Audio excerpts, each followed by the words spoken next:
Join the Thinking in English Conversation Club right now. For just $2 a week, you can join with other English learners, practice speaking, have conversations, enjoy yourself, and use new vocabulary. We run conversation clubs every Tuesday and Thursday at 12 p.m, 6 p.m, and 9 p.m. UK time. So there's no excuse. You can join, and you should join right now. Join the Thinking in English Conversation Club, link in the description. Hello, my name is Tom Wilkinson, and welcome to the Thinking in English podcast, a podcast for intermediate to advanced level English learners. Last week, I talked about Mansa Musa, an African king with indescribable wealth. Today, I'm going to discuss more of the wealthiest people in history. From the emperors of Song Dynasty China, Rome and the Mughal Empire, to American industrialists like John D. Rockefeller and Andrew Carnegie. Let's listen, learn and practice our English. You can find the full transcript for free over on the Thinking in English blog. Check out my YouTube page and my Instagram page, both linked in the description. Subscribe to me over on Patreon for a conversation group. And here is today's vocabulary list. As always, the written list is available in the description of the podcast and also on my blog, thinkinginenglish.blog. Worth. Having a particular value, especially in money. As in, our house is worth £200,000. Equivalent. Having the same amount, value, purpose, qualities, etc. For example, she's doing the equivalent job in the new company, but for more money. Output. An amount of something produced by a person, machine, factory, country, etc. For instance, last year, manufacturing output fell by 14%. Extravagant. Spending too much money or using too much of something. For example, he had the extravagant lifestyle of a movie star. To invest. To put money into something to make a profit. For instance, the institute will invest $5 million in the project. To finance. To provide the money needed for something to happen. As in, the city council has refused to finance the project. Monopoly. An organization or group that has complete control of something, especially in an area of business, so that others have no share. For example, there are laws to stop companies becoming monopolies. To fund. To provide the money to pay for an event, activity, or organization. As in, the company has agreed to fund my trip to Australia.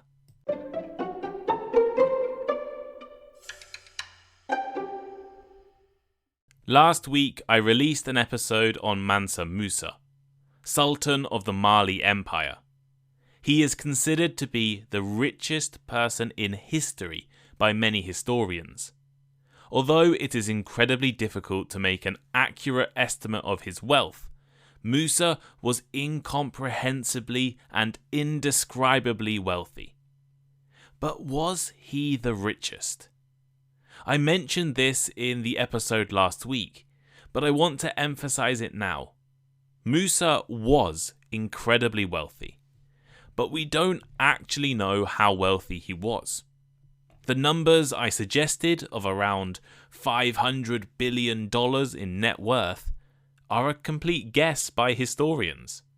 He could have been worth less, or, more likely, considerably more. comparing wealth and fortunes across time and countries is difficult. What is important is not necessarily how much money a person has, but what they can buy with that money. Think about it this way. $100,000 is very different in San Francisco, one of the most expensive cities in the world, and South Sudan, the country with the lowest average income. There is no perfect exchange rate or measurement to calculate and compare net worth. So I thought I would introduce some other contenders for the title of richest person in history. Ridiculously rich kings, emperors, and sultans. Augustus Caesar was the first emperor of the Roman Empire. He reigned from the year 27 BC until AD 14 and is considered by many to be one of the greatest leaders in history. Augustus expanded Rome dramatically, taking over Egypt, Dalmatia, completing the conquest of Hispania, and taking over territories all over the place. According to the historian Ian Morris, Augustus had a personal wealth equivalent to around 1/5 of the Roman Empire's entire economy. At the time, the empire produced over 25% of the world's economic output. In today's money, it would mean that Augustus Caesar had a personal fortune of over $4.5 trillion. A trillion is a million or 1,000 billion, and that is a lot. Around 1,000 years later, the emperors of Rome were long gone and not the wealthiest people in the world, but the emperors of China may have been. I recorded an episode on the Song Dynasty last year. It was one of the most advanced and economically powerful empires of all time. Emperor Shizong, Song leader in the 11th century, ruled an empire which controlled over 25% of the world's economic output, just like Augustus Caesar did 1,000 years earlier. At the same time as the Song dynasty was dominating the economy in Asia, there were some very rich people in Western Europe too. Alan the Red was the nephew of William the Conqueror, the Norman ruler who conquered England. Alan owned large amounts of land across England and France, which would be worth hundreds of billions of dollars today. Genghis Khan created one of the greatest and most expansive empires of all time. From China to the edge of Europe, all of it was controlled by the Khan's Mongolian Empire. The most valuable trade routes, natural resources, and wealthy societies were taken over by him. However, Genghis Khan chose not to take the wealth for himself.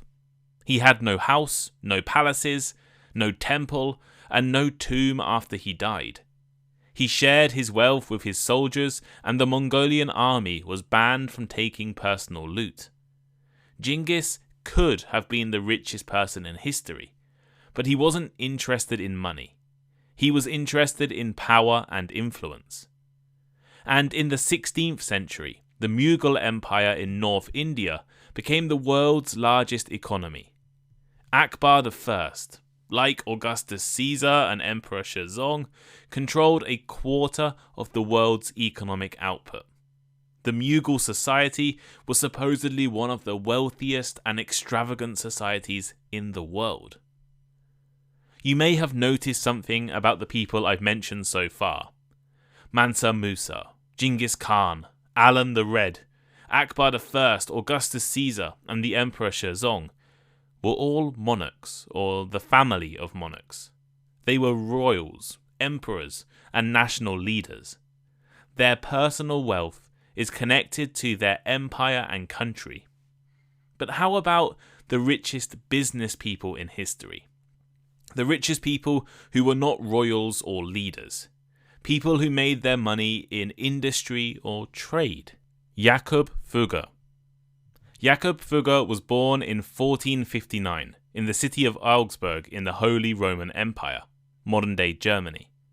He was known as Jakob the Rich, which tells you a lot about his reputation and wealth. He was part of the Fugger family of merchants, and along with his brother, moved the family business into the textile, metal, and mining industries. Jakob invested in mines in Silesia and leased copper mines in modern-day Slovakia, which would become the most important mine in Europe in the 16th century. Fugger built trading relationships with some of the most powerful states of early modern Europe, including the Habsburg family and Roman Curia. He also had a close relationship with the Holy Roman Empire and the Catholic Church. Jakob Fugger's immense wealth was equivalent to over $400 billion today. He traded extensively in some of the most valuable industries in Europe. Fugger also traded spices in Asia and the Portuguese Empire, and financed explorations around the world. Jakob Fugger was deeply involved in European politics. He financed the election of Charles V as the new Holy Roman Emperor, loaned money to King Henry VIII of England, and funded many of the changes in 16th century Europe. Martin Luther, the founder of the Protestant Christian movement, was supposedly inspired due to the corruption of the Catholic Church, corruption that was funded by the Fugger family. Jakob Fugger is barely known today, but he was one of the richest people to ever live, and with an estimated wealth of at least $400 billion, he was twice as rich as the world's richest man today. Marcus Licinius Crassus. Marcus Licinius Crassus was known as the richest man in Rome. As he lived over 2,000 years ago, it is difficult to estimate his wealth accurately, but he was almost certainly the richest person in the world while he was alive. Crassus's wealth was equivalent to the entire budget of the Roman Republic. He was as rich as the country in which he lived, and that certainly makes him a contender for one of the richest people in the world. Crassus was born into a moderately wealthy family, but his father and older brother were killed in a civil war around the year 89 BC. Marcus fled from the conflict, hiding out in Spain for years to avoid the same fate as his family.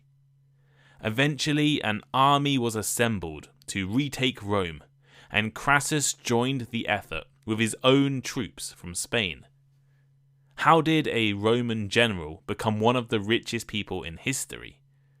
Well, after the army took back Rome, the lead general, named Sulla, seized property across the Republic.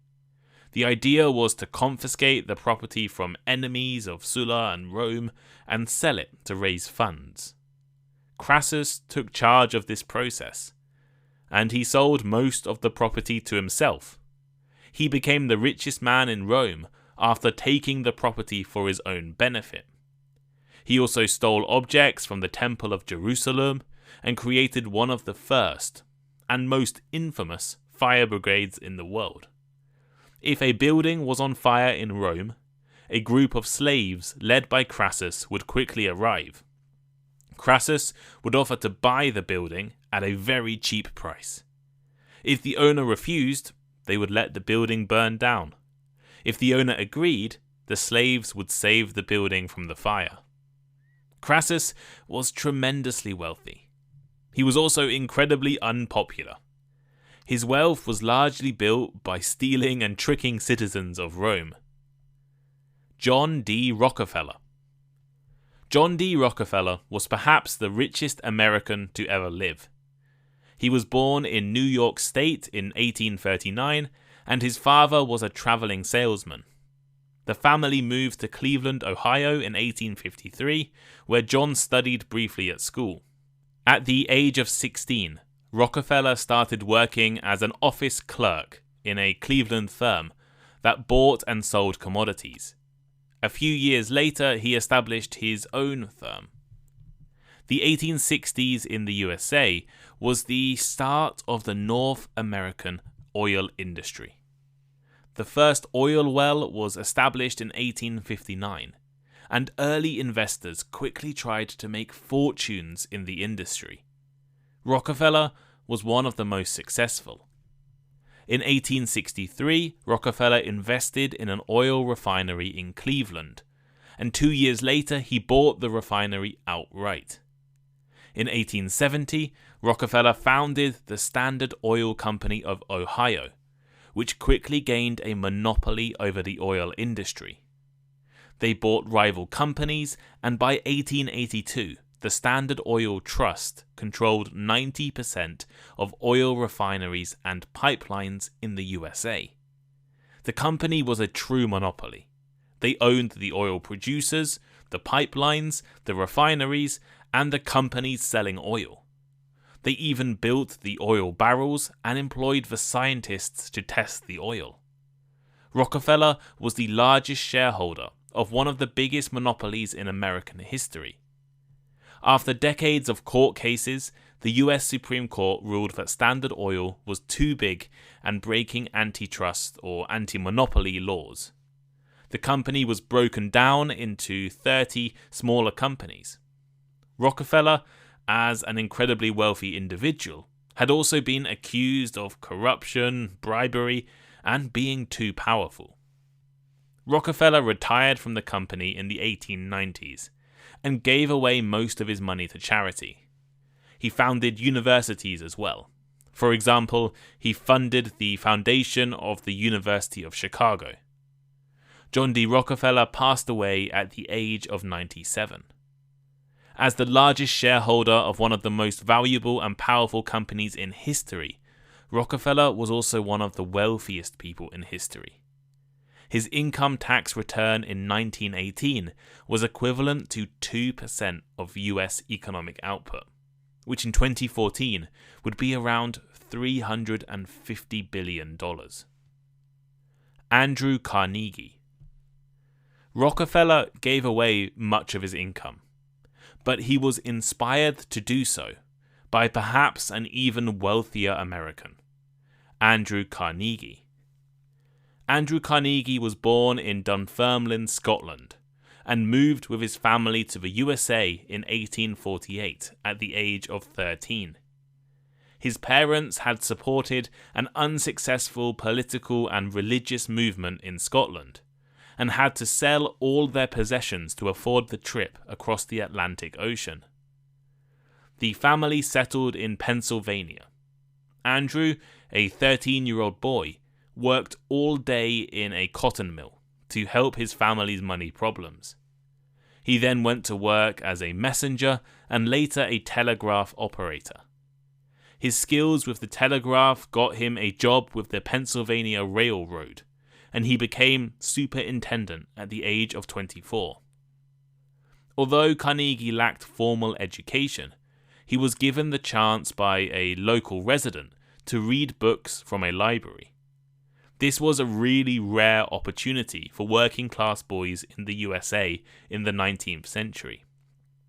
Carnegie's business career started with a piece of advice from his boss at the railroad. His boss told Carnegie that the Adams Express Company was about to sell 10 shares, and he recommended Carnegie to buy some. After mortgaging his house, Carnegie bought the 10 shares for $500 and quickly started to receive dividends or a return on his investment. Carnegie continued to invest while working on the railroads. He invested in the first company to put sleeping cars on US trains, and by the age of 30 had invested in oil wells, iron, steamboats, and the railroads. But it was his investments in the steel industry that made him one of the wealthiest people in history. The Carnegie Steel Corporation, founded by Andrew in 1892, was the world's largest steel company. He sold it to J.P. Morgan in 1901 for $480 million in 1901, equivalent to 2.1% of the US economic output, or around $370 billion in 2014 money. Carnegie is best known and remembered for his charity. He built public libraries in his hometown of Dunfermline, Scotland, and eventually Carnegie libraries were constructed across the English-speaking world. In fact, he spent $55 million. In the 19th century, that was an incredibly high amount of money, just on libraries. If you remember, Carnegie educated himself through a library, but there were no public libraries at the time he was alive. He is considered the father of modern public libraries. Carnegie had decided early on that he would be giving away his entire fortune. His wife even signed an agreement to give away all of her money as well when they married. Carnegie paid for church organs, established influential charities and trusts, and funded universities and colleges. His goal was to give away his money to fund world peace and education. Andrew Carnegie has influenced modern-day billionaires like Warren Buffett and Bill Gates. Carnegie wrote in his book, The Gospel of Wealth, that the man who dies thus rich dies disgraced. He was immensely wealthy, like everyone else I mentioned today. But he did not come from royalty or from a rich family or from high education. He was a poor immigrant with no formal education, who went from working in cotton mills and on the railroad to owning the largest steel company in the world.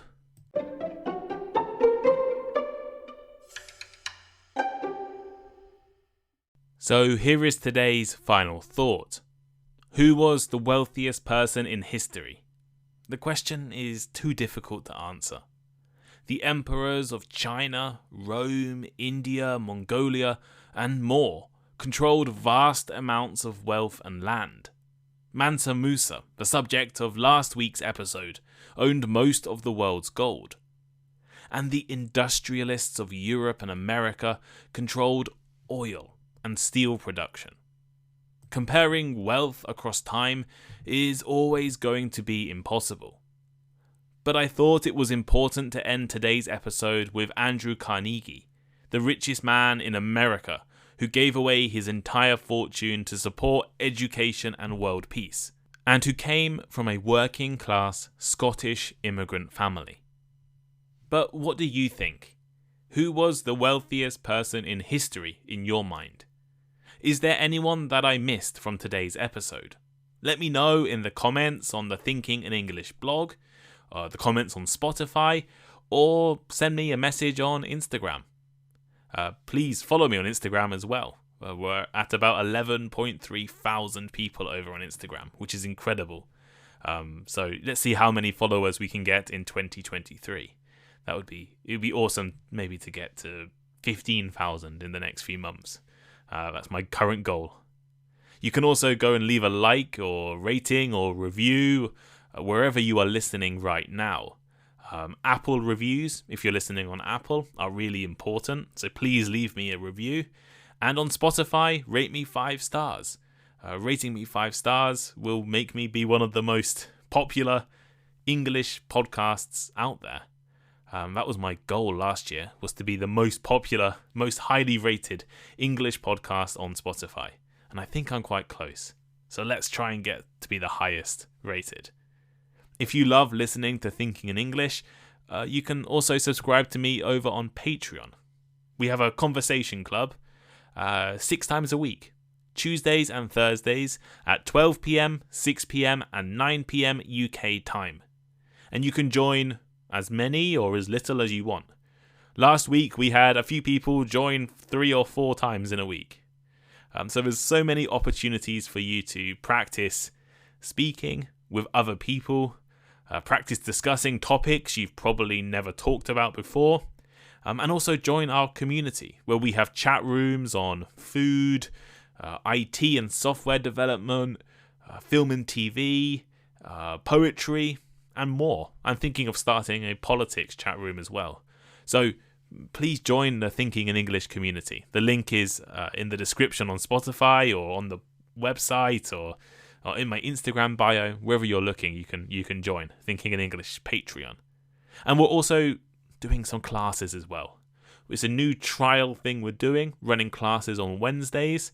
If it's popular, if it's successful, we'll try and do classes on more days. So hopefully some of you are interested in classes with the Thinking in English team.